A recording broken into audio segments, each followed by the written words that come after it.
Mateus 10, quem achou diz amém, 35 até o 38.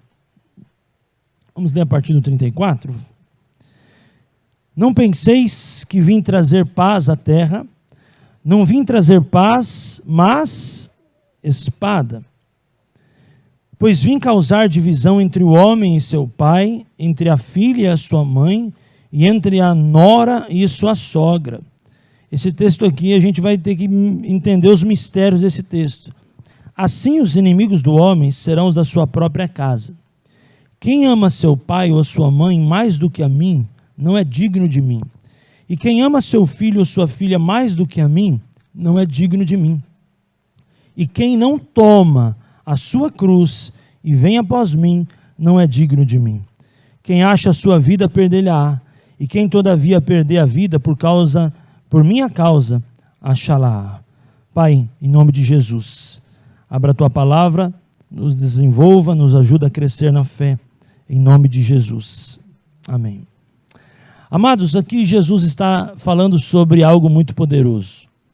Jesus, nessa narrativa de Mateus 10, está habilitando os discípulos para a vida, ensinando aos discípulos a respeito de valores espirituais e mostrando para eles duas coisas, que vão ter coisas que vocês vão fazer que elas vão fluir, mas vocês vão ter que aprender a lidar também com dificuldade. E Jesus estava falando aqui a respeito de chamado, a respeito de um envio. Mateus capítulo 10 fala de um envio. Jesus enviando os seus discípulos para uma grande comissão, mostrando para eles qual era o propósito do Pai a respeito daquele envio, mas levando para eles o entendimento do que eram as dificuldades e de como lidar com as dificuldades. Uma coisa muito interessante é que a nossa vida, ela é sempre feita e rodeada de alertas. Quando a gente aprende a dirigir, a gente vai, não sei quem te ensinou, ou quem pode te ensinar a dirigir. Mas a pessoa que te ensina a dirigir, ela vai te mostrar como você deve fazer, como ligar o carro, como conduzir, mas ela vai te dar alerta. Ela vai te explicar que no retrovisor tem um ponto cego. Ela vai te mostrar que você deve fazer assim, como você deve fazer, o que você tem que tomar cuidado, a questão de preferencial, a questão de rotatória, a questão de sinais. Não são assim? Assim Jesus, quando estava dizendo para os discípulos assim, eu quero enviar vocês, eu estou habilitando vocês, eu estou comissionando vocês para uma grande obra, mas eu quero deixar para vocês alguns sinais que vocês vão enfrentar de dificuldade e mostrar para vocês, nesse texto, Jesus mostra como vocês devem fazer para administrar esses conflitos que vocês vão enfrentar. E eu vejo, irmãos, que essa palavra nos ajuda a entender duas coisas. Primeiro, então, é como lidar com as dificuldades. E segundo, reconhecer Deus em todas as coisas. Os discípulos estavam sendo enviados, mas uma das coisas que eles tinham de certeza no coração é quem tinha enviado eles. E isso estava trazendo sobre o coração deles direcionamento. Então, quando as dificuldades iriam aparecer, eles teriam clareza do seu entendimento. Eu estou vivendo essa dificuldade, mas o mestre falou, mas foi o mestre que me enviou. Olha como é diferente. O mestre falou que eu iria enfrentar, então eu vou lembrar do que ele falou, de como eu vou enfrentar. E segundo, a dificuldade está acontecendo, não é por falta de cobertura ou por retaliação maligna, é porque o Senhor mostrou que iria. Agora eu sei que Ele me enviou, eu estou habilitado para poder continuar naquilo que eu estou fazendo. E uma das coisas, irmãos, que eu vejo nessa palavra, é que a gente não pode parar. Diga amém por isso. Quantas situações na sua vida e na minha vida não querem nos fazer parar? Pare para pensar nisso. Quantas situações não querem fazer você se intimidar e retroceder?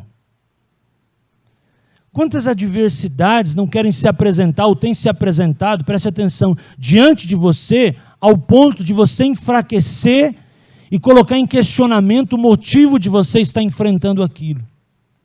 Jesus estava dizendo para os discípulos assim, olha, eu estou enviando vocês, estou habilitando vocês, estou mostrando para vocês como vão ser, e olha, aquele que me seguir e não tomar a tua cruz, Jesus estava dizendo, ó, vai ter momento que você vai ter que ter um esforço dobrado. Qual é o dia, pastor, que eu preciso ter um esforço dobrado? Quando as situações ficam mais difíceis, quando os problemas ficam mais intensos, quando dá vontade de desistir, quando dá vontade de parar, quando dá vontade de jogar tudo para cima, aí a gente tem que lembrar de Jesus, aquele que não tomar a sua cruz. Irmãos, nós somos chamados por Deus, diga amém. E eu estava pensando num tema para essa mensagem, o Senhor me deu, o chamado, um cálice a ser levantado. Todos nós temos um chamado por Deus para um propósito de vida.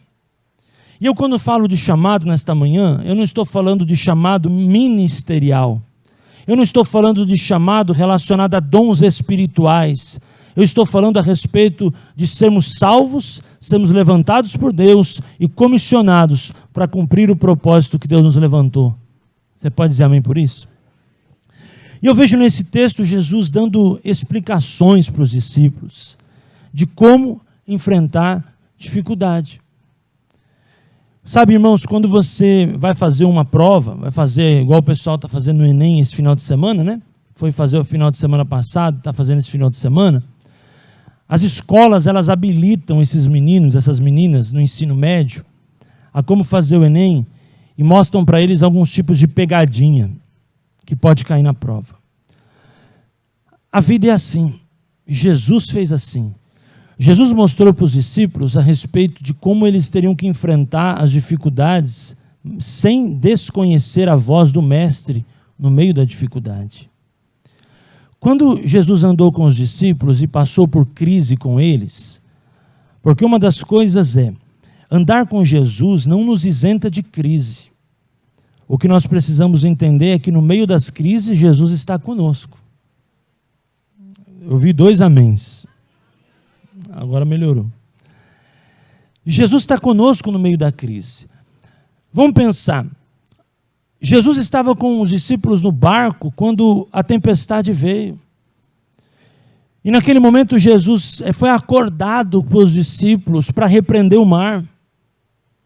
Você entende, irmãos, que o melhor de tudo é a gente entender que Jesus tem um dos nomes mais preciosos, que quer dizer Emanuel, Deus conosco. Ele não está dizendo ali, olha, você vai estar comigo e não vai acontecer nada com você. Ele está dizendo, vai acontecer algo com você. Mas quando acontecer algo com você, a tua mão vai pegar na minha e a minha mão vai te sustentar para você não cair. Olha que coisa tremenda. Quando nós somos chamados por Deus, irmãos, a gente entende que o controle está na mão de Deus. Nesta manhã nós temos que deixar o controle do barco nas mãos de Deus, porque Ele vai conduzir a nossa vida. Irmãos, isso é tremendo. Quando a gente deixa o controle nas mãos de Deus, a gente está dizendo, Senhor, eu posso até tentar, mas eu já sei que eu não vou conseguir. É melhor a gente deixar o controle na mão do Senhor, do que a gente querer ganhar as coisas por esforço. Não, Senhor, eu não dependo de esforço, eu dependo da Tua graça.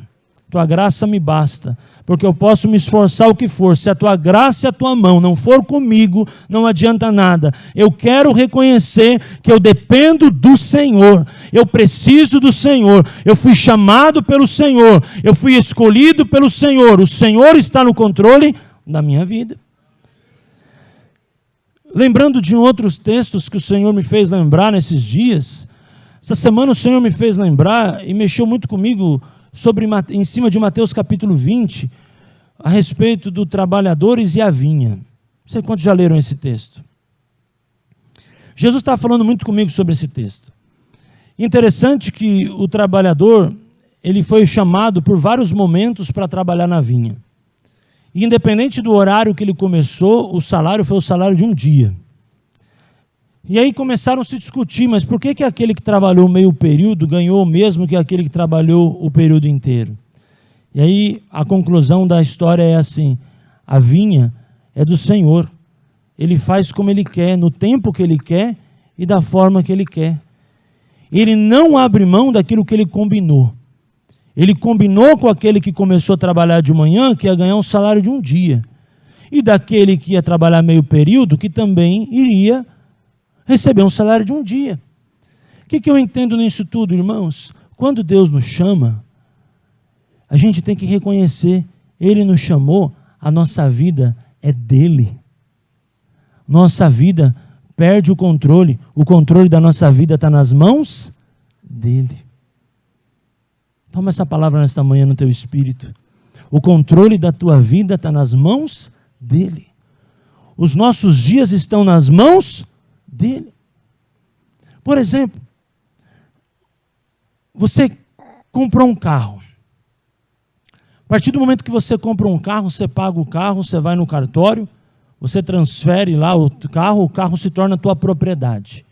Correto? O carro era de alguém, agora esse carro é teu. Certo, Júlio? Agora esse carro tem teu direito. E aí você pega aquele carro e você não gosta de algumas coisas daquele carro. Mas você, quando olhou para comprar, você falou, não, eu vou trocar esse pneu. Eu vou colocar um filme mais claro, acho que está muito escuro. Esse somzinho está muito ruim, vou colocar um alto-falante melhor. Eu estou querendo dar uma envelopada nesse capô, porque esse capô está um pouco riscadinho, eu já vou dar uma envelopada, vou fazer um negócio diferente nesse carro. Enquanto você foi ver o carro, você não tinha direito de mexer no carro. A partir do momento que você comprou o carro é teu. Você faz o que você quiser com o carro. E mesmo que um dia, na rua da cidade, o ex-proprietário do carro passe e pela placa falar, esse carro já foi meu. Ele não tem mais o direito de falar sobre o carro, de mexer no carro, de entrar no carro e de governar no carro. O que eu tenho que te dizer nesta manhã? Eu e você fomos comprados por um alto preço por Jesus. A partir do momento que nós somos comprados, nós não temos mais direito sobre nós. Ele tem direito sobre nós. Ele tem o controle da nossa vida. Ele nos resgatou. Ele nos tirou do império das trevas. Ele nos resgatou. Ele derramou o seu sangue. Ele mudou a sua história e a minha história. Ele fez cativo o cativeiro. Deu dons aos homens. Ele estabeleceu todas as coisas. Por Ele e para Ele são todas as coisas. Eu não tenho mais direito sobre a minha vida porque eu fui comprado. Entende isso, irmãos? É o que Jesus estava falando a respeito dos discípulos, do chamado. Vocês vão não abandonar as coisas dessa terra, mas vocês vão ter que entender que a forma de você amar vai ter que ser diferente. A forma de você valorizar tem que ser diferente, porque a partir do momento que você entende que eu te chamei, que eu te comprei, a minha voz, ela tem prioridade no teu coração. Jesus não está falando aqui contra casamento, contra a relação familiar, contra o amor de família, contra as pessoas estarem juntos. Mas ele está dizendo assim, diante de todos os amores, o meu amor ágape vai ser aquilo que vai ser rema no coração de vocês. Você entende esse texto agora, irmão? Ah, mas Jesus fala que ele é o príncipe da paz, agora ele fala que não veio para trazer paz, veio para trazer espada. Se você pega um novo convertido e lê esses dois textos, vai dar tilt. Vai dar, que incoerência bíblica é essa? Um texto eu vejo que Jesus é o príncipe da paz, que a paz de Jesus excede todo entendimento. Aí eu vou folhear minha Bíblia, pastor Jorge, e vejo que Jesus mesmo falou que não veio para trazer paz, veio para trazer espada. Que coisa é essa? É a forma da gente amar e a forma da gente entender. E quando a gente entende pelo ponto de vista do amor ágape, a gente vai entender que o chamado de Deus, ele vai ser mais forte no nosso coração. E os outros tipos de amores que nós temos, que é o amor à família, o amor a quem a gente ama, esses amores vão tendo lugares dentro de nós. Por isso que as pessoas que têm um chamado e reconhecem seu chamado, têm uma vida muito profunda em Deus. Porque eles conseguem separar os tipos de amores. Aprenda isso nesta manhã. Não é amor, tudo é amor. Tudo é amor, mas cada amor tem uma esfera de ação dentro do nosso coração. E quando nós permitimos que o amor ágape se torne rema na nossa vida, ele sempre vai ser o primeiro. Ou seja, os discípulos amariam suas famílias, as noras amariam suas sogras. Tudo que está escrito aqui aconteceu, iria acontecer, mas sobretudo eles amariam o Senhor. Amém, igreja? A gente pode amar a nossa família? Deve. A gente pode amar o que Deus nos deu como bens? Sim. A gente pode amar nosso emprego, nossa profissão? Sim. Podemos amar nosso ministério? Sim. Mas esse amor, ele vai tomar uma medida a ponto que esse amor vai ficar debaixo da medida do amor ágape, que é um amor superior, que é um amor de Deus para a nossa vida, que é o amor do Abba Pai para o nosso coração. Entende isso?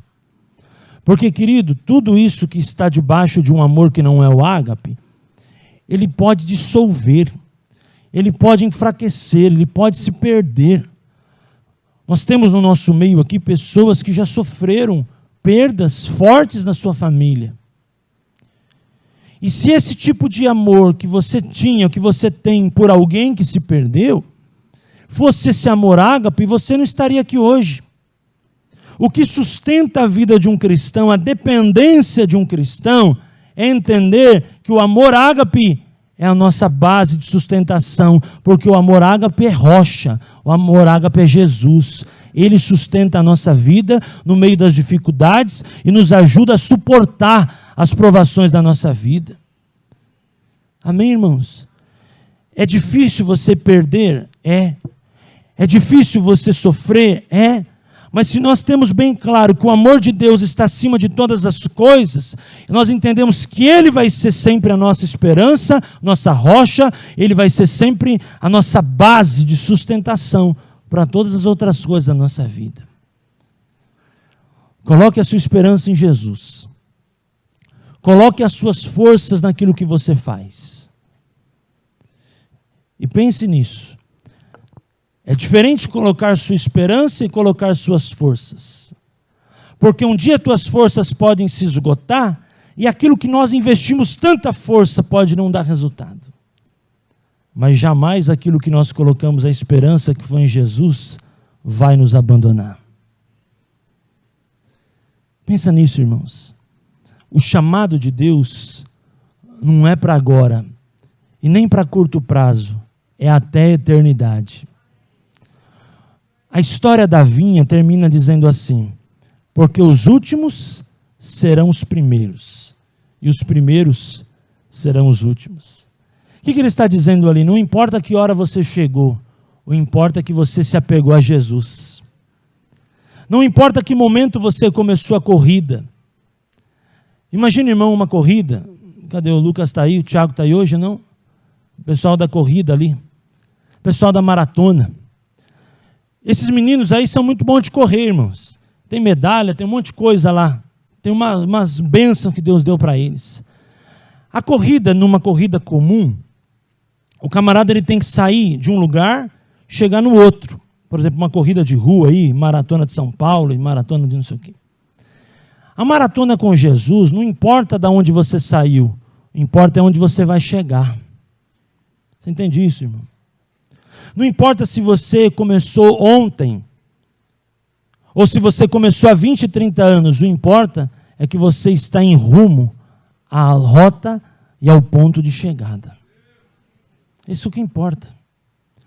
Você percebe que dentro do reino de Deus não tem lugar para disputa? Sabia disso? Não tem lugar para disputa.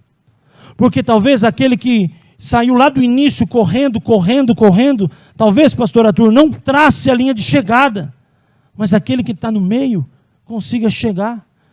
E o importa não é onde o cara começou, é onde ele vai terminar, na bodas do Cordeiro, na vida eterna com Jesus, entendendo que ele foi chamado, e entendendo, gente, que independente do tempo com Deus, você subiu e conseguiu tomar o cálice, conseguiu vencer as provas da vida.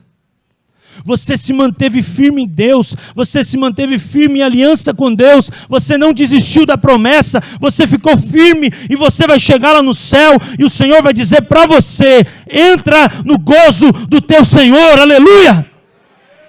É isso que importa, irmãos, é isso que mais importa. Não importa o processo da maternidade para isso. Para um chamado de Deus, o que importa é que cheguemos ao trono da graça, entremos na palavra e cheguemos diante do Senhor, até que o ponto que um dia nós vamos estar na bodas do Cordeiro, receberemos um novo nome e tudo vai acontecer. O chamado de Deus é um cálice para ser levantado. Se você está na corrida desde há muito tempo, ou há pouco tempo, ou está começando essa corrida, Deus está te dando um cálice para você levantar. Esse cálice muitas vezes pode ser pesado por causa das lutas da vida, mas vale a pena correr com esse cálice, vale a pena estar em aliança com Deus da promessa, vale a pena crer em Deus, vale a pena suportar dias difíceis, porque a glória de Deus vai vir, o poder de Deus vai descer, e você vai chegar lá, irmão. Eu quero liberar essa palavra nesta manhã para a tua vida. Você não só vai começar bem, mas você vai chegar lá na eternidade bem. Você vai chegar lá com Cristo bem. Você vai chegar lá, eu profetizo, haverá salvação na tua casa, aleluia! Isaías 65, nós não teremos filhos para perdição. Nós não teremos filhos de poucos dias. Essa é a promessa de Deus. Eu quero liberar essa palavra para alguém que crê que tem poder de Deus nesta manhã aqui, que Deus nos deu família, e não importa se os nossos filhos, como eles estão agora, eles vão chegar na rota da chegada, eles vão passar a linha da chegada, eles vão ter a vitória, a nossa casa será abençoada. Aleluia! Glória a Deus! Glória a Deus. E sabe, irmãos, eu tenho estudado 4 momentos. Eu queria mexer com você na palavra para a gente entender um pouquinho esses 4 momentos. Jesus não só falou das dificuldades, mas mostrou na prática como enfrentá-las. E o melhor da escola, irmãos, é a parte prática. Não é assim? Jesus, quando falou esse Mateus capítulo 10, no dia do envio, esses discípulos estavam sendo enviados para um propósito. Voltariam a estar com Jesus. E na prática, Jesus ensinaria para eles. E eu vou falar de 4 momentos só, mas teve vários. Olha, vocês vão enfrentar dificuldade como eu estou enfrentando. E você percebe que Jesus, por vários momentos, pediu para passar o cálice. Mas o cálice, em nenhum momento que ele pediu para passar, foi passado. Ele precisou enfrentar o cálice. E eu quero deixar para você hoje de manhã 4 momentos importantíssimos na vida de Jesus, que os discípulos participaram e ali aprenderam tanto a vencer dificuldade. E o primeiro momento que eu quero deixar para nós está em Lucas 19, 41. Você pode abrir comigo? Nós vamos ficar em Lucas. Nós vamos ficar aqui, nós vamos ver esses 4 acontecimentos, vocês vão perceber que estão bem pertinhos, e eles são muito profundos. Lucas 19, 41.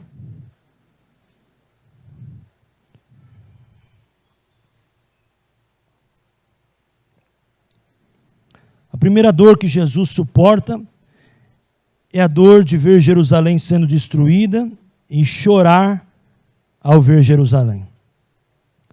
Versículo 41, quando ia chegando, vendo a cidade, chorou e dizia: se conheceras por ti mesmo ainda o que é devido à paz. O príncipe da paz, dando uma mostra para a cidade do que era a paz. Mas isto está agora oculto aos teus olhos. Por que Jesus chora? Por falta da visão do povo.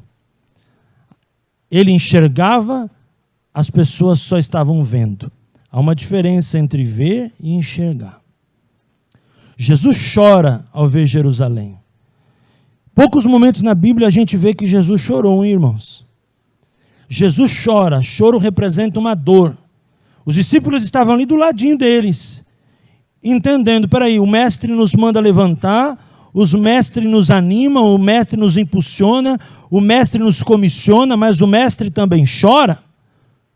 Os discípulos ali estavam aprendendo a como chorar e a como lidar com os dias de choro. Querido, por que Jesus chora? por falta da visão do povo. As pessoas, o sistema religioso de Jerusalém estava deixando Jesus triste. E Jesus, olha a continuação, versículo de número 43. Pois sobre ti, pensa nos dias de hoje, lendo nesse texto, virão dias em que os teus inimigos te cercarão de trincheiras, e por todos os lados te apertarão o cerco, e te arrasarão aos teus filhos dentro de ti, não deixarão em ti pedra sobre pedra, porque não reconhecestes a oportunidade da tua visitação. Sabe por que Jesus chorou? Porque eles estavam focados na religião, não focados no Messias. Eles estavam muito focados no sistema religioso da época, eles não estavam focados em reconhecer que Jesus era o Messias. Jesus olha para eles e diz assim: vocês não estão tendo a visão correta do momento que estão vivendo, por isso não estão conseguindo desenvolver ou resolver esses problemas que vocês estão enfrentando. Pega essa mensagem. Irmãos, talvez Jesus está olhando para a tua vida, estou te falando com todo respeito, e se você entende que essa palavra é para você, pega essa palavra. E Jesus está percebendo que você não está tendo a visão certa. Ou talvez você, meu irmão, não está conseguindo administrar os teus sentimentos da forma correta. E Jesus talvez está dizendo para você: tome cuidado, porque isso pode ficar pior para você. Tome cuidado, não pule etapas. Grave isso, não pule etapas. Procure ajuda, procure visão, procure entender, porque isso pode ficar pior para você. Você percebe que ali em Jerusalém, Jesus pisa ali por diversas vezes, mas nessa vez, toca o coração dele e ele chora. E ele fala: olha, vocês não estão tendo visão, o entendimento de vocês está fechado, e se vocês continuarem assim, vai ser pior. É o que acontece com muitos cristãos, irmãos. Muitos cristãos estão enxergando de forma errada, ou talvez não estão enxergando porque a visão está tapada, fazendo coisa errada, sentindo coisa errada, guardando mágoa, não perdoando, não se acertando, se orgulhando, se envaidecendo, e Jesus ainda diz: vocês estão ruins e pode ficar pior. Esse é o de lascar, como diz a turma. Por quê? Porque, irmão, se está ruim vai melhorar, tá bom, vai melhorar. Mas Jesus aqui deixa uma alerta chorando: olha, discípulos, vocês estão aqui comigo. Vamos conjecturar a história. Os discípulos estavam ali do lado dele, vendo um homem tão corajoso, tão encorajador, chorando. Naquele momento dizendo: vocês não têm visão para entender quem é Deus, e o que Deus representa, e o que eu represento aqui. Imagine, irmãos, o povo de Jerusalém brigando pela religião, brigando por espaço, brigando por coisas físicas, esquecendo que diante dele estava a glória do Messias, o príncipe da paz, que poderia mudar a nação. E Jesus ainda alerta: olha, irmãos, isso é muito sério, dizendo assim para eles: olha, vocês estão tendo a oportunidade hoje de se converter e mudar de vida, porque se vocês não fizerem isso, vai ser pior. Então o que eu vejo, irmãos, nesse texto? Primeiro, não devemos pular etapa. Jesus não pulou etapa, ele mostrou para os discípulos certinho como deveriam fazer. Jerusalém pulou etapa, porque não respeitou o Messias, ficou mais preocupado com a religião do que com Deus de toda a graça. E outra coisa que eu aprendo é que Jesus mostra para nós, irmãos, na prática, como vencer esse tipo de afronta. Irmãos, nós precisamos vencer o inimigo que tem nos afrontado nesse tempo. Diga amém por isso. O que eu estou vendo, irmãos, é que tem muitos irmãos, infelizmente, muitos da igreja, que estão recuando diante das afrontas do inimigo. Satanás está afrontando e o cara está enfraquecendo. Satanás está dando um passo à frente, o cara está dando um passo atrás. O cara está se sentindo acuado. A mágoa está acuando a pessoa, está fazendo a pessoa recuar. Mas eu quero liberar uma palavra sobre a tua vida hoje. Que você vai avançar no nome de Jesus. Você vai prosperar no nome de Jesus. O inimigo vai enfraquecer diante dos teus olhos em nome de Jesus. E a palavra que o Senhor liberou para Jerusalém: olha, se vocês não mudarem, vocês vão ficar pior. Eu quero declarar que hoje, se você está num estado difícil, eu quero declarar que hoje começa a virada na tua vida. Eu quero declarar que hoje começa um novo tempo na tua vida.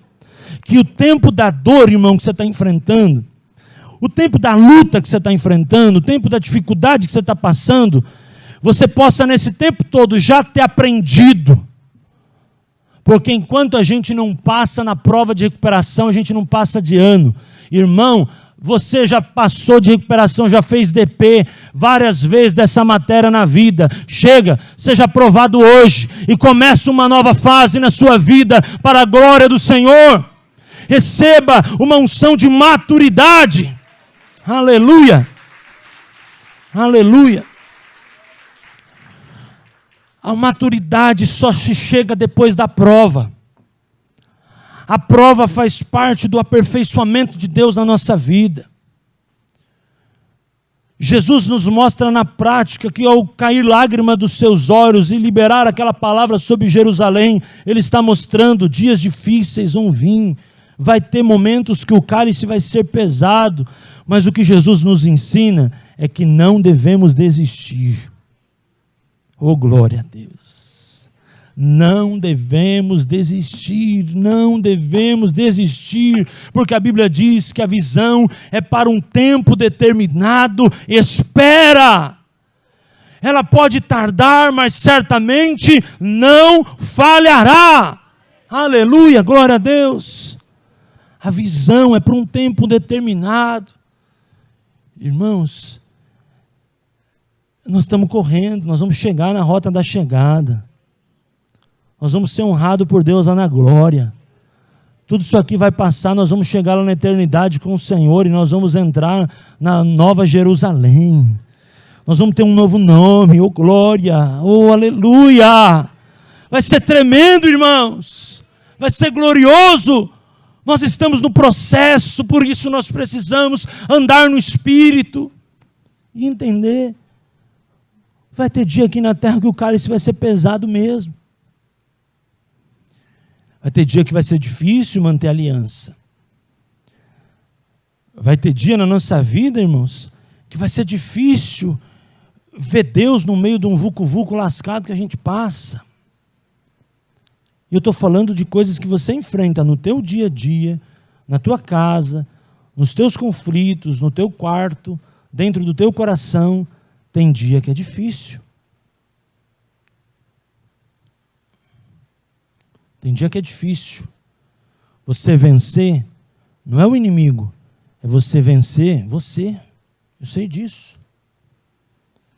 Mas quando a gente olha para Deus, a gente reconhece que Ele é Deus de toda a graça, a gente tem força. E a gente recebe uma força que a gente nem imaginava. Eu quero declarar essa força sobre a tua vida nesta manhã. Da onde vem essa força? Vem do Senhor. Não é assim? Tem dia que você não consegue nem levantar, você está ali. Jesus, o que eu estou passando? Só Deus.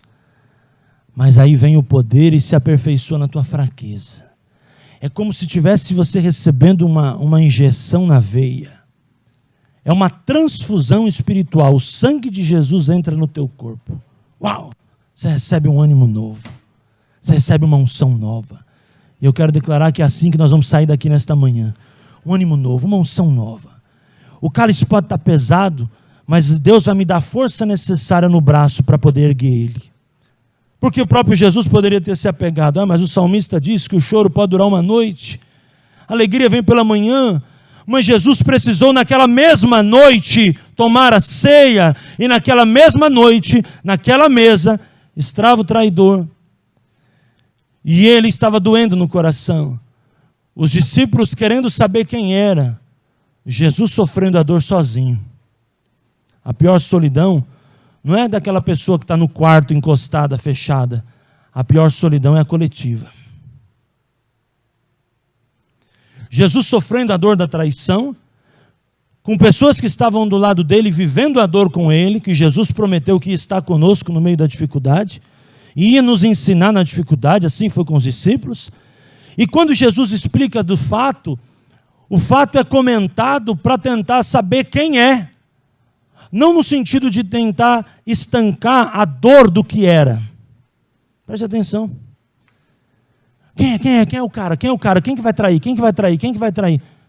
Não está preocupado, como Jesus está se sentindo? O que Jesus está passando?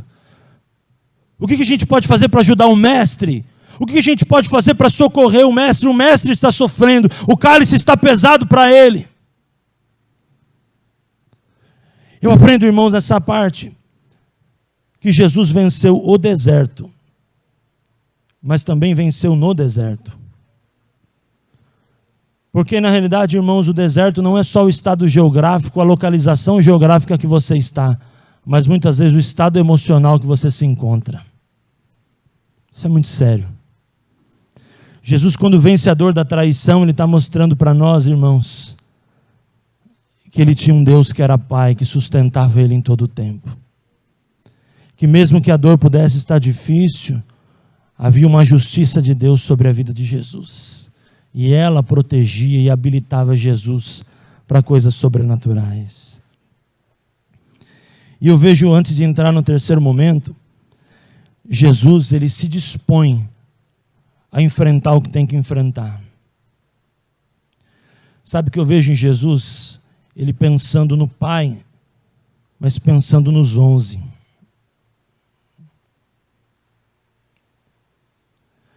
A tendência de quem está enfrentando a dor, muitas vezes, é pensar em si. Jesus, quando Ele enfrenta a dor, Ele pensa no Pai. Ele pensa na glória que o Pai concedeu. E Ele pensa nos 11. Eu preciso deixar para eles um legado. E essa traição está sangrando no meu coração, mas esse sangramento tem que secar agora, não posso deixar sangrar no coração de Pedro, no coração de Tiago, no coração de João, no coração de Filipe, de Tomé, de Natanael. Pensa nisso. Jesus enfrenta a dificuldade e encontra uma solução em Deus para ele naquele momento. Porque para os discípulos, qual que era o desafio do momento? Ensiná-los como passar pela dificuldade. E se a sequela da traição tivesse tocado os discípulos, será que eles teriam sido os discípulos, os apóstolos que foram da igreja primitiva? Porque existem tipos de dores, irmãos, que nós como pais, pensando na paternidade de Jesus, você está comigo aqui? Diga amém. A gente poupa os nossos filhos. A gente não deixa com que eles sofram, que eles percebam aquela situação que nós estamos enfrentando. Mas existem alguns tipos de dores que são inevitáveis. Os filhos de sentir a dor de um pai. Mas eu vejo que Jesus foi o pai suficiente. Ele ensina o que tem que ensinar, mas ele também retém o que eles poderiam sofrer amanhã. Isso é demais. No meio da dor ele ensina. Ele sofrendo, retém a consequência, a sequela do sofrimento para ele. Para que os discípulos, quando reproduzissem esse acontecimento, reproduzissem celebrando.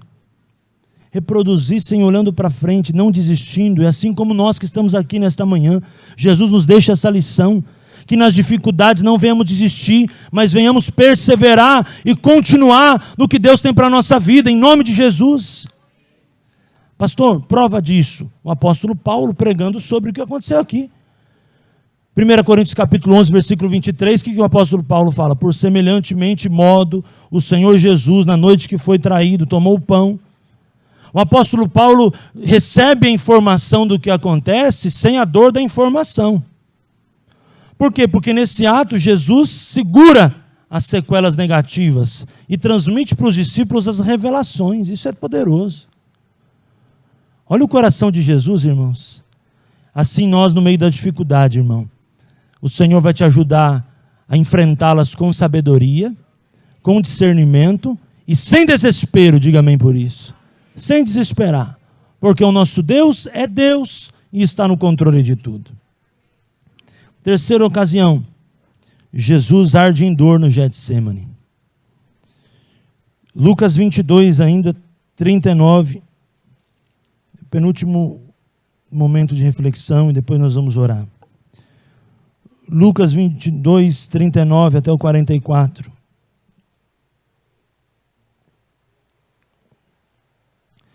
E saindo, foi como de costume para o Monte das Oliveiras, e os discípulos o seguiram, o acompanharam. Você percebe que nas 3 até agora situações, ele não estava sozinho. Mas Jesus não sabia o que ia acontecer, pastor, mas ele estava treinando. Chegando em lugar escolhido, Jesus lhe disse: orai para que não entreis em tentação. Porque ali, irmãos, era um momento de muita batalha. Quem é que enfrenta as batalhas da vida? Tem uns irmãos tão light, não levantaram a mão. Pois você nos ensina, viu, irmão? Depois vocês vão fazer uma sala de atendimento. O Vitorazzi vai marcar o agendamento. Eu sou o primeiro da lista. Quero aprender com esses irmãos que não têm batalhas na vida. Eu quero ter aula hoje sobre como não ter batalhas na vida.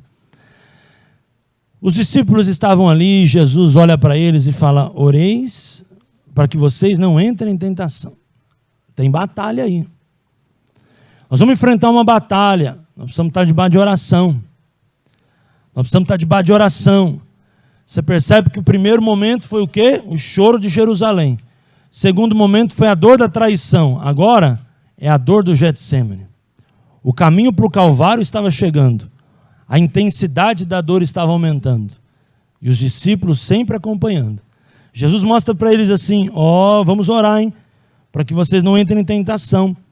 Ele, por sua vez, se afastou, cerca de um tiro de pedra, e de joelhos orava. Jesus convocou eles para a oração, mas falou: esse momento eu preciso de uma oração particular. Dizendo: Pai, se queres, passa de mim esse cálice. Contudo, não se faça a minha vontade, e sim a tua. Você percebe que aqui existem 2 momentos: uma oração coletiva, uma oração pessoal, e Jesus abrindo o seu coração para Deus como Pai. Olha o versículo de número 43. Você está comigo na palavra, irmãos? Olha o 43. Então lhe apareceu um anjo do céu que o confortava. Só precisa de conforto quem enfrenta a dor. Você percebe que aqui neste momento Deus envia um sinal, porque o anjo veio para confortar, mas os anjos são sinais, porque eles são espíritos ministradores. Deus vai te dar o sinal que você precisa na hora da tua dor, irmão. Na hora da dificuldade, Deus vai te dar o sinal que você precisa. Mas Ele já deu um. Se você não aplicar o primeiro, você não vai conseguir ver o segundo. Qual que é o primeiro? Vamos pôr o povo para orar. Oração. E o segundo? O segundo é esperar que Deus vai fazer alguma coisa, porque toda oração tem resposta. Então, a dificuldade não pode calar a voz da nossa oração. Mesmo que no momento da dificuldade da vida, o nosso tipo de oração seja aquela oração: ai, socorro, não estou aguentando, Senhor, me livra. Deus ouve, Deus respeita, Deus sabe, Deus envia o que você precisa para te confortar naquela hora. Jesus sai, deixa os discípulos ali orando e vai fazer uma oração. O que Deus, o Pai, envia? Um anjo para confortar. 44. E estando em agonia, orava mais intensamente. Olha a lição: quanto mais dói, mais eu clamo. Quanto mais dói, mais eu clamo. E aconteceu que o seu suor, meu irmão, esse texto aqui é muito forte, se tornou como gotas de sangue caindo sobre a terra, caindo sobre a... Pastor, por que não caiu na calça? Por que não molhou a roupa? Por que não molhou qualquer outro lugar? Por que não caiu na planta? Porque Ele é Deus que prometeu que vai converter maldição em bênção. Vou explicar mais. Quando Adão pecou, teve consequências, sim ou não? E o que o Senhor falou para ele? Maldito será a terra por tua causa, e do suor do teu rosto comerás todos os dias. Ou seja, o que vai cair na terra é um suor, porque a terra agora estava maldita por causa do pecado. Agora Jesus soa gotas de sangue. O sangue não toca na roupa, não toca na calça, toca na terra, porque a terra que estava amaldiçoada pelo poder de um sangue, estava agora sendo abençoada. A dor é a prova de um Deus de aliança. A dor é a prova de um Deus que trabalha. A dor é a prova de um Deus que é rei, de um Deus que reina, de um Deus que faz nova todas as coisas. A dor, ela não pode impedir o propósito de Deus na sua vida, aleluia. A dor é a prova que Deus é Deus, e que Ele é fiel, e que Ele tem sangue, e o sangue dEle brota na terra e traz bênção sobre a terra. Oh, glória a Deus por isso. O sangue toca a terra. E levantando-se da oração, foi ter com os discípulos, e os achou dormindo de tristeza. Olha isso, irmãos. Achou dormindo de tristeza. E disse-lhe: por que você está dormindo? Levantai e orai, para que não entreis em tentação. Jesus estava enfrentando o que estava enfrentando, e ainda tinha força para consolar. Vamos ser claro, quem estava sofrendo mais? Jesus. Eles também, claro, a Bíblia diz que eles estavam dormindo de tristeza, mas quem suava gotas de sangue era Jesus. Jesus tinha autoridade para falar com o Pai, receber o conforto do anjo para poder consolar os discípulos que estavam ao lado deles. Por quê? Porque Jesus entendia uma dimensão espiritual muito gloriosa. Os discípulos ainda não. Vou repetir. Jesus entendia. Você está aqui hoje de manhã, irmão? Queria que você pegasse essa palavra para ouvir de novo, se você sentir alguma coisa no teu espírito. Jesus estava entendendo algo muito glorioso. Os discípulos ainda não. Por quê? Porque os discípulos tinham Deus como Pai, Jesus como Mestre, mas o Espírito Santo estava sobre os discípulos. Em Jesus, o Espírito Santo já estava nele, ele era a própria Trindade. E só a partir da nova aliança, a partir da sua morte e ressurreição, que o Espírito Santo vem dentro dos discípulos. Então os discípulos não estavam na mesma dimensão de poder, de autoridade, do sobrenatural que Jesus. Por isso que Jesus tinha força para chorar, para sangrar, ver o anjo, entender os mistérios do Pai e lá ministrar sobre eles, porque é uma baita diferença de quem tem o Espírito Santo sobre e que tem o Espírito Santo em. O que eu quero deixar para nós é que nós estamos em Cristo, e o Espírito Santo está em nós, e que o reino de Deus está em nós. Então, o que nós temos hoje como prova é a palavra do apóstolo Paulo, que as consolações que nós recebemos, é as consolações que nós ministramos. Porque aquilo que Jesus viveu no Getsemane, hoje está liberado para a igreja, para mim e para você, porque o Espírito Santo que ministra o Jesus no Getsemane, está sobre nós, para ministrar o nosso espírito e nos dar consolo nos dias de tristeza, nos dias de dor. Receba o consolo que você precisa. E eu te garanto, da mesma forma que você recebe hoje, você também consola aquele que está do seu lado. Porque a unção do Senhor te fortalece e a graça do Senhor te basta. E assim, o Espírito Santo te dá uma força extra para conseguir enfrentar a dificuldade. O que eu vejo para terminar? Jesus estava vivendo esse momento como se fosse o último dia. Jesus sabia que seria levado ao Gólgota, nós vamos falar já do Gólgota, do Calvário. Mas Jesus já estava vivendo, irmãos, como se ali no Getsemane fosse o último dia. Tanto que isso fica como um marco na vida de Jesus, o Getsemane. Ele passa pelo Getsemane, lugar de oliveira, lugar de azeite. Jesus ali sofre, é como se estivesse apertando a azeitona para sair o óleo. Getsemane, prensa de azeite. Jesus estava sendo pressionado para que o óleo descesse e a glória de Deus viesse sobre todo Israel.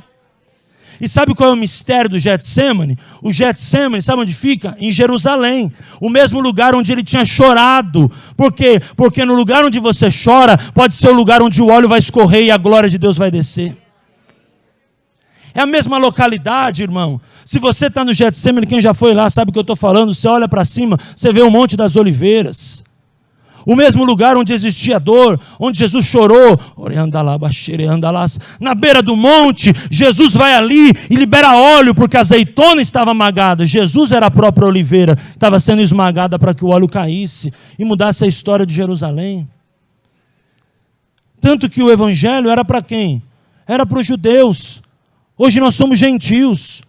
Hoje nós somos alcançados pelo evangelho. Por quê? Porque o evangelho saiu do âmbito de Jerusalém por causa da igreja.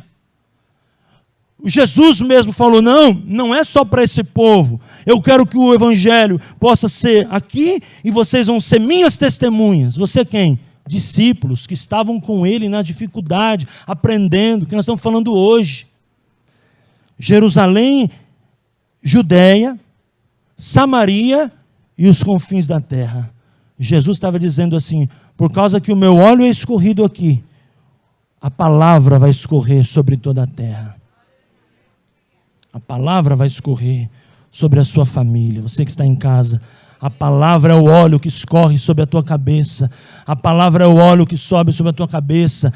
Não importa a dificuldade, a palavra ela é ilimitada. Ela vai chegar aonde ela tiver que chegar.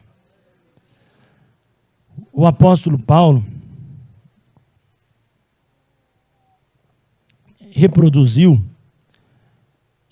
aos filipenses, porque a igreja de Filipenses era uma igreja muito generosa.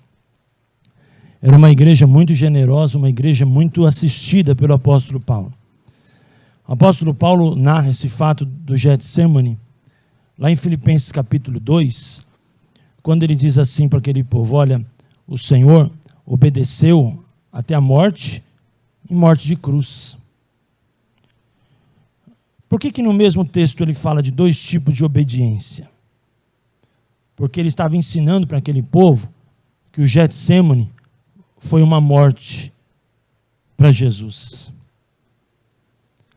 Porque, irmãos, Jesus morreu no Gólgota, no Calvário, nós já vamos ler agora.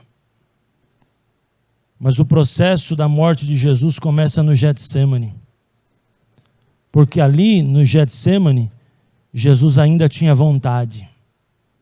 E ali morre a vontade dele. Então é um tipo de morte.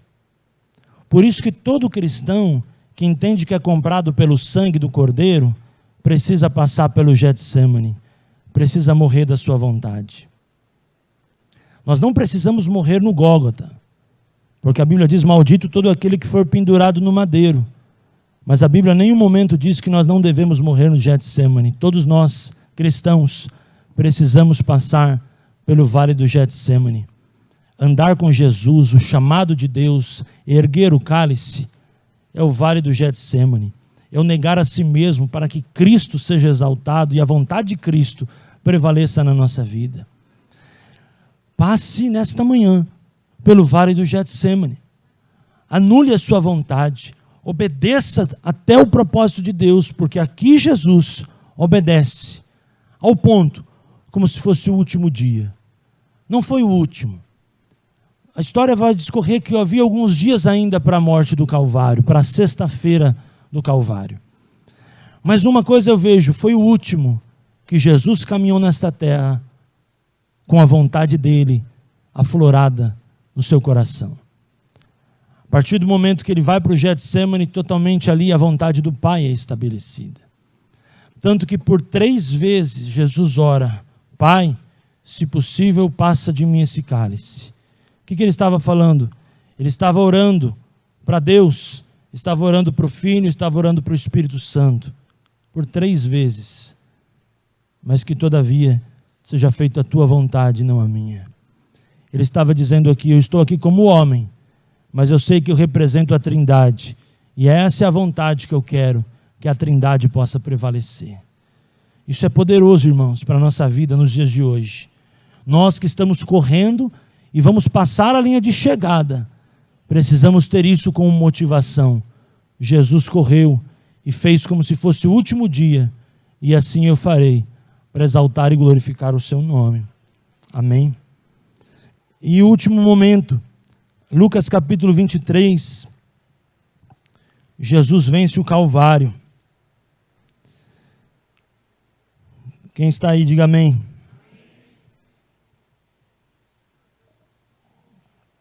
O chamado é lindo. O chamado é prazeroso. Existem suas dores, suas lutas, suas marcas, mas suas recompensas, elas são bem maiores. Olha o texto, versículo 33, Lucas 23, quando chegaram a um lugar chamado Calvário, ou algumas versões vai dizer Gólgota, ali o crucificaram, bem como os malfeitores, um à direita e um à esquerda. Contudo, Jesus dizia: Pai, perdoa-lhes, porque não sabem o que fazem. Olha que interessante, irmãos. Momento de risco, momento de dor, mas um coração perdoador. Um coração que leva para o Pai o melhor do seu coração. Sabe o que eu quero que você possa viver, irmãos? A cada dia o teu coração se pareça mais com o coração de Jesus. Você percebe que vai se narrando a história. Jesus chora em Jerusalém, Jesus sofre a dor da traição, Jesus arde em dor no Getsêmani, Jesus sofre no Calvário. Cada vez mais, os relatos de Jesus se parecem mais com Deus como Pai? Você percebe isso? O meu coração e o teu coração nesta manhã, como que está?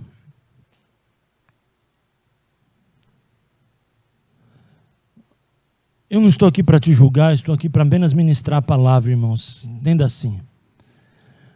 Eu te faço perguntas no meio da mensagem, não para te expor, mas para te fazer pensar. Você se entende como alguém parecido com Jesus?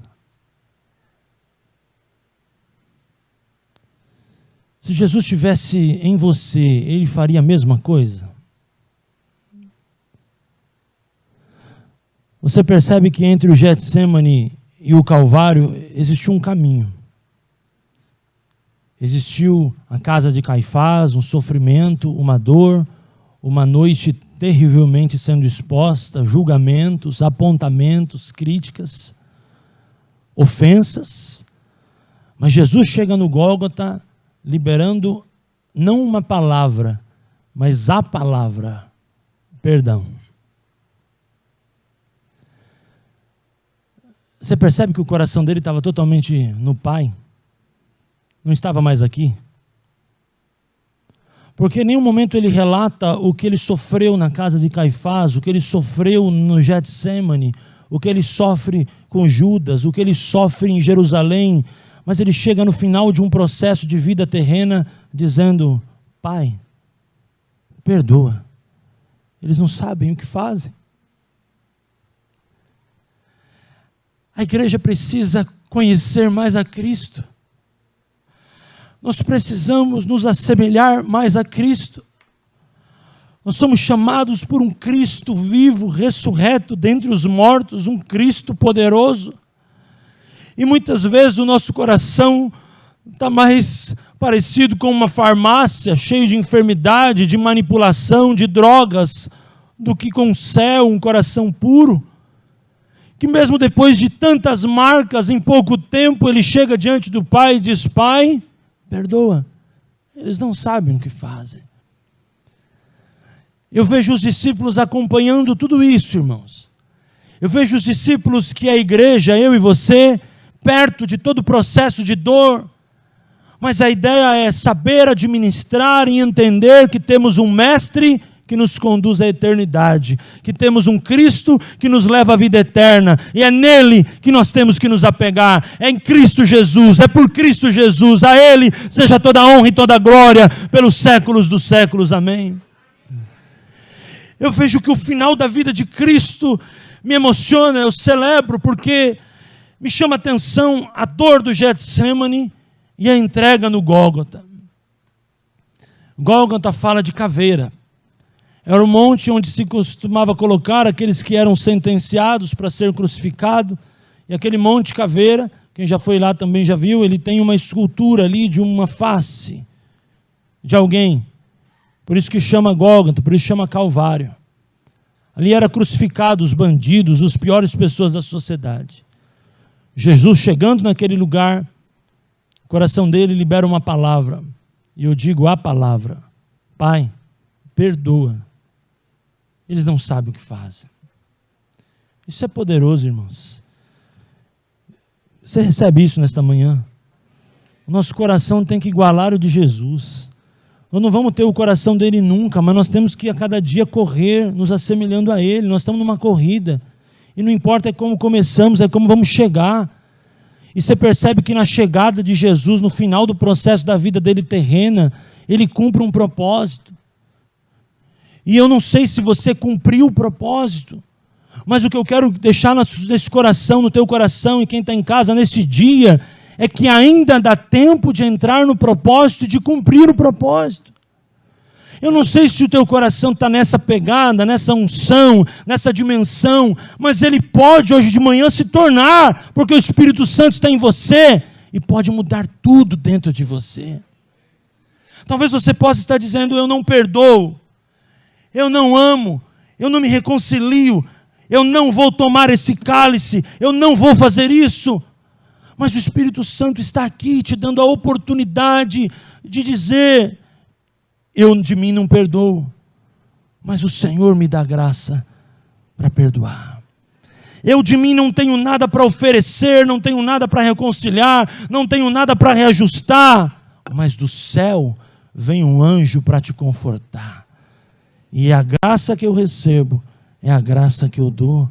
A paz que eu recebo é a paz que eu dou. O que o Senhor me ministrou é aquilo que eu ministro. Glória a Deus por isso. Versículo 34, ainda: Pai, perdoa, não sabem o que fazem. Então, repartindo as vestes dele, lançaram sorte. E o povo estava ali, e tudo observava. Também as autoridades zombavam e diziam: salvou os outros, e a si mesmo se salve, se é de fato o Cristo de Deus, o escolhido.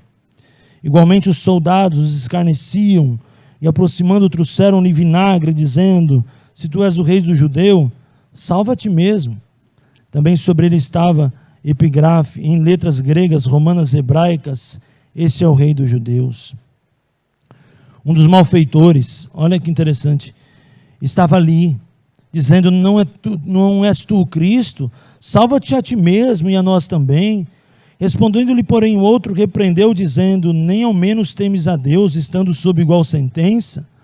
Nós, na verdade, com justiça, porque recebemos o castigo que nossos atos merecem. Olha quanto acusação. Mas este nenhum mal fez. E acrescentou Jesus: lembra-te de mim quando vieres no teu reino. E Jesus respondeu: em verdade te digo, que hoje mesmo estará comigo no paraíso. E já era quase a hora sexta, e escurecendo-se o sol, houve trevas sobre toda a terra, até a hora nona. E rasgou-se pelo meio o véu do santuário. Então Jesus clamou em alta voz: Pai, nas tuas mãos entrego o meu espírito. E dito isto, expirou. E dito isto, expirou. Aqui é o fim. Aqui é o fim. Mas para nós é um novo começo. Porque aqui começa os 3 dias que mudaram a tua história e a minha história. Ele expira, vai para o Pai. Começa a se contar 3 dias. Nesses 3 dias, Ele te salvou, Ele te comprou, Ele te escolheu, Ele te redimiu, Ele te perdoou, Ele te escolheu, Ele fez cativo o cativeiro, tirou a tua vida das trevas, restaurou a tua família, te deu uma vida eterna, te deu a chave. Ele tomou a chave da morte e do inferno. Ele tirou a tua vida das potestades e principados. Ele te deu vida plena e abundante. Aqui começa a história de alguém que não deixa de tomar o cálice, que toma o cálice. Pesado que foi, levou a sua boca, tomou o cálice para cumprir uma aliança com o Pai e nos dar um chamado, que antigamente não sei do que poderíamos ser chamados, mas agora, a partir disso, nós fomos chamados de filhos. Filhos. Filhos do Pai. Filhos de um Deus. Nós somos filhos. Você é filho. E ele diz: e a todos que receberam, deu-lhes o poder de serem feitos filhos de Deus. Nós somos filhos. Nós temos um chamado. Celebre isso na sua vida. Enfrente as dificuldades com a propriedade de um filho. Porque os discípulos nesse momento não entendiam. Mas esses discípulos foram equipados, irmãos, para ser a igreja primitiva. E esses discípulos, mais uma vez eu digo, representam a igreja, eu e você, levantados por Deus para um grande propósito. Jesus fez com que eles participassem desses momentos, para habilitar eles, para pregar sobre esses momentos. E quando Pedro começa, quando João começa, quando Tiago começa, os outros discípulos começam, o coração deles estavam fechados, mas a caminhada com o Mestre foi quebrantando e tornando o coração deles preparado a Jesus. O Senhor está preparando o teu coração para uma grande obra. Eu não sei o porquê de tantos porquês que você está enfrentando ou perguntando para Deus, mas uma coisa eu sei e profetizo e quero orar por você. Deus está te preparando para uma grande obra. Porque Jesus sabia o que ia passar. E se fosse o plano poupá-los, ele diria: por favor, eu vou a Jerusalém, eu não quero que dessa vez vocês vão, por favor, eu vou sentar à mesa, eu quero estar com Judas, vocês 11, por favor, se retirem. Eu quero estar no Getsemane, mas vocês ficam lá de fora. Eu vou para o Gólgota, vocês não precisam me acompanhar. Vai fazer outra coisa. Jesus permite com que eles caminhem com Ele, para derramar sobre eles o seu coração, porque o coração do mestre é maior do que o coração do discípulo, e o coração do mestre influencia o discípulo. E Jesus começou a passar por dores, os discípulos vendo aquilo, mas o coração deles estava sendo preparado para uma grande obra. É assim que eu entendo os processos de dificuldades da vida. E é assim que eu entendo e deixo para você essa palavra, por que Deus nos permite passar por algumas coisas. Porque Deus está nos preparando para uma grande obra. Não desista do processo.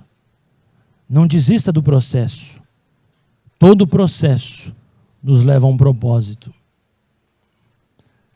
Todo processo nos leva a um propósito. Se apegue à palavra. A palavra é lâmpada para os seus pés e luz para o teu caminho. Pai, eu entrego a tua palavra nesta manhã.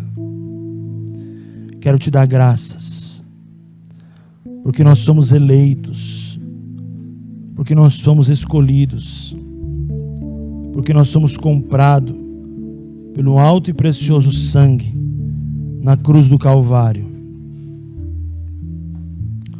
Obrigado, Senhor, por permitir que as maldições se convertessem em bênçãos. Obrigado pelo chamado de filho. Obrigado porque é a hora da festa. O Senhor está preparando uma festa junto com os teus filhos. O Senhor virá buscar a sua igreja. A trombeta vai soar. A trombeta vai soar. E todos nós seremos convocados, chamados para uma grande festa. E tudo isso que estamos enfrentando tem um propósito. Essa história tem uma conclusão. O que você está passando, irmão, tem um fechamento. Não vai acabar assim. Tem um fim. Tudo tem um fim. Teve um começo. Está tendo um propósito. Você talvez não está entendendo, mas siga esse processo, siga essa jornada.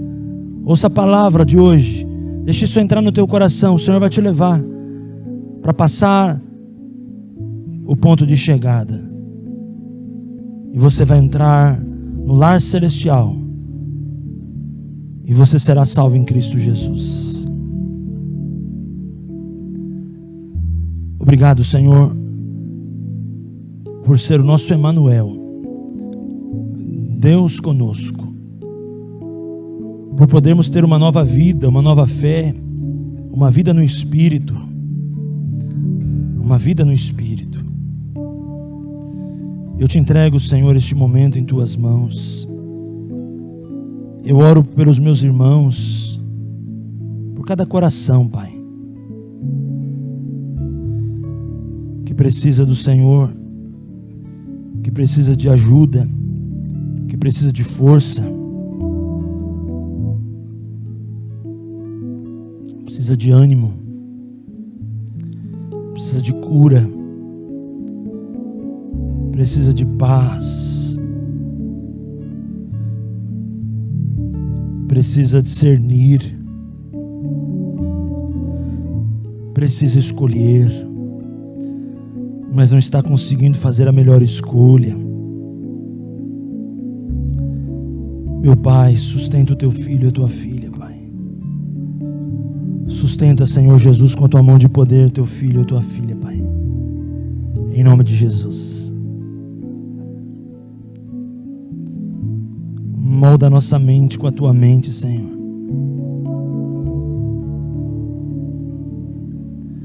Nos perdoa quando nós tentamos questionar, duvidamos, reclamamos. Ajuda-nos, Pai, em todos os momentos, em cada dia, reconhecer que Tu tens o controle e governa todas as coisas.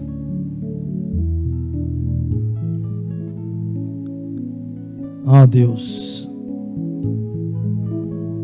eu sei que muitos filhos neste momento Teus, que estão conosco neste culto,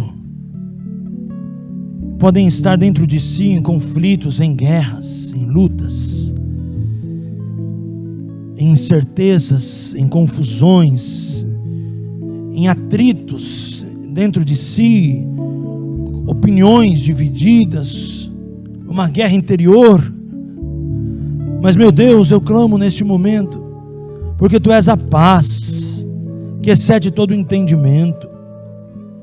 Tu és o verdadeiro amor, o ágape, que lança fora todo o medo. Tu és o Deus de toda graça. O medo nos influenciava, mas hoje não influencia mais. Hoje nós somos guiados pelo Teu temor. Hoje nós temos a certeza da fé. Oh Deus, levanta o Teu filho e a Tua filha, que neste momento enfrentam lutas, e que estão dizendo: eu não consigo levantar este cálice, eu não consigo perdoar, eu não consigo me entender, eu não consigo. Mas Pai, hoje nós estamos diante da Tua palavra, Pai. Eu peço que o Teu Espírito complete a obra nos nossos corações, dando discernimento, dando fé, dando ousadia, trazendo, Deus, a palavra como poder na boca do Teu Filho, Senhor.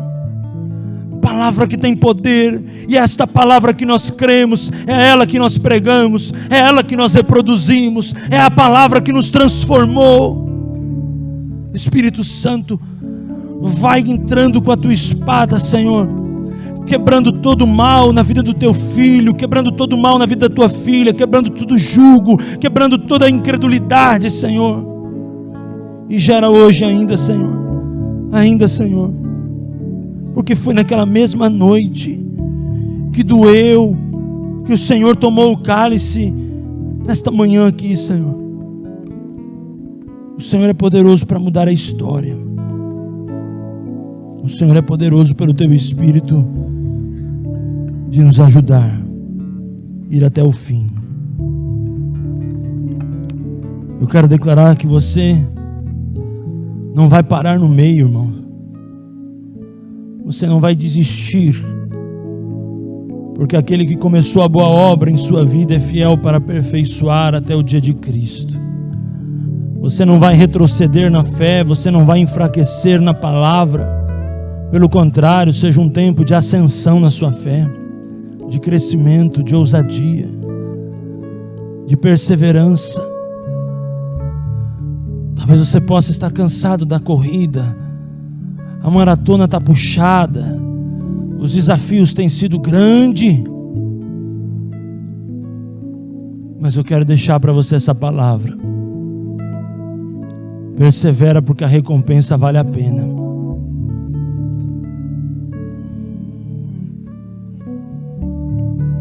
A recompensa vale a pena. Glória a Deus. Nós somos escolhidos por Deus, irmãos.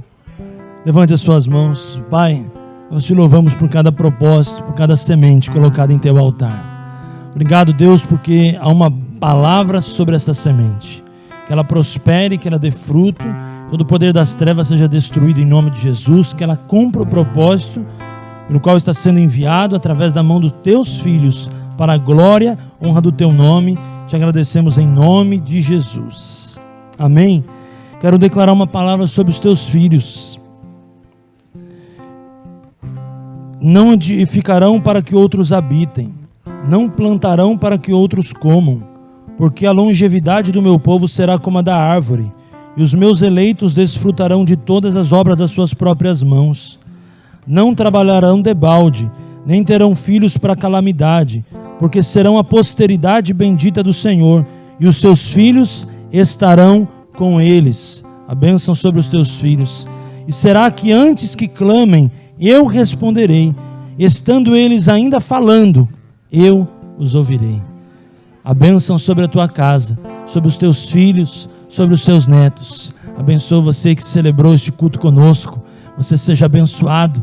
Você que está em casa, Deus abençoe a tua vida, Deus abençoe o teu lar, Deus abençoe o teu coração, em nome de Jesus. O Espírito Santo tem falado tão poderosamente nos cultos. Vem estar conosco. Será um tempo muito especial. Que o Senhor te abençoe e te guarde, resplandeça o seu rosto sobre ti, tenha misericórdia de ti e te dê paz.